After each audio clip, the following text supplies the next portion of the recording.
மத்திய அரசை கண்டிக்கும் இந்த ஆர்ப்பாட்டத்திற்கு தலைமையேற்க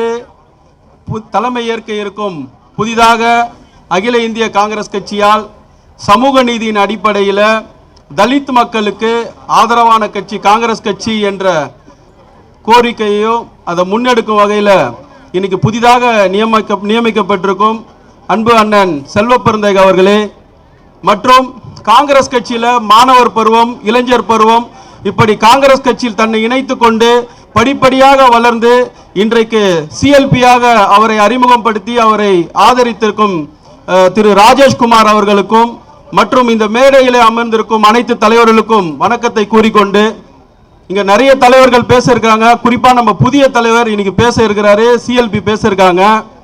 அதனால அவங்க கருத்துக்களை பத்தி அவங்க எல்லாம் சொல்லுவாங்க. என்ன ஒரே ஒரு விஷயத்த சொல்லிட்டு போறேன். அண்ணா இப்போ முத்தழகண்ண சொன்னாங்க ஏதோ வங்கி எல்லாம் முடக்கிட்டாங்கன்ட்டு. நான் ஒரே வார்த்தையில சொன்னா இன்னைக்கு 10 ஆண்டுகளா இந்திய நாடே முடங்கி இருக்குது. அதனால வங்கியை முடக்கிறத பத்தி பேசுறது ஒண்ணும் இல்லை. இந்த முடக்கத்துக்கு காரணமான மோடியை விரட்டுறதுக்கு இன்னும் 2 மாசம் தான் இருக்குது. அதனால காங்கிரஸ் தொண்டர்கள் தலைவர்கள் எல்லாம் வெகுண்டெழுந்து மோடியை வீட்டுக்கு அனுப்புற வேலையை செஞ்சுட்டு இருக்கோம். கூடிய விரைவில் ஆளுநருக்கும் ஒரு சாவு மணி அடிப்போம், இந்த மோடி அரசுக்கும் சாவு மணி அடிப்போம். குறிப்பா பாத்தீங்கன்னா இன்னைக்கு கல்வி கடன் கொடுத்து கல்வி கடன் முடக்கப்பட்டிருக்கு, பொது வங்கிகள் பொது துறைகள் முடக்கப்பட்டிருக்கு. இன்னைக்கு அரசியல் ரீதியாக பல தலைவர்களை பழி வாங்குற வேலைகள் நடந்து கொண்டு இருக்கிறது. அதாவது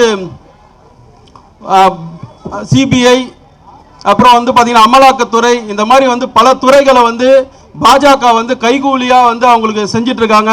இதற்கெல்லாம் சாவுமணி அடிக்கப்பட்டு கூடிய விரைவில் தலைவர் ராகுல் காந்தியை நாட்டுக்கும் மோடியை வீட்டுக்கும் அனுப்புவோம் என்ற சூழலை மேற்கொண்டு வாய்ப்பளித்த புதிதாக நியமிக்கப்பட்டிருக்கும் காங்கிரஸ் கமிட்டிக்கு நன்றியை கூறி விடைபெறுகிறேன். ஜெய் பீம், ஜெய் காங்கிரஸ்.